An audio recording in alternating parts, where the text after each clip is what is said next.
कशाची लागली? तुझी लायकी काय ना तिथं येऊन दाखव, मग कळेल तुझी लायकी तुला. हरामखोर. तुझी काय लायकी आहे ना तिथं येऊन दाखव, म्हणजे कळल तुला तुझी लायकी. हरामखोर. अगं हरामखोर, तुझी लई एवढी लायकीच होती तर तू का नाही येऊन दाखवलं मग मुंबईच्या आंदोलनाला? का नाही आली? का तर तुझी तेवढी लायकीच नव्हती. कारण तुला कुत्र विचारत नाही कोण, म्हणून तुझ्या बुडाला आग लागायली. पण नको, कसं असतं ना, सुतळी बॉम्ब बुडात ठुला आणि जर बॉम्ब खरंच फुटला किंवा जर मूळवेध एवढा तू उठू दिला आणि ती मूळवेध फुटला तर किती जखमा होत्याल. उद्या जायचे बी वांदे होतील. नको फुटू देऊ, जरा शांत राह बाई.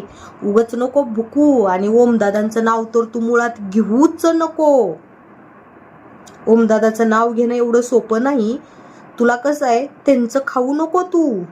आम्ही लय खंबीर आहेत मग तुझी लावायला. विनाकारण दादांचं नाव नको मध्ये घेऊ बरं का. लायकीत राहा. तुझी काय लायकी आहे माहिती आहे सगळ्याला. उगाच घरात बसून पिसाळलेल्या कुत्र्यासारखं छाव छाव छाव छाव लागली करायला.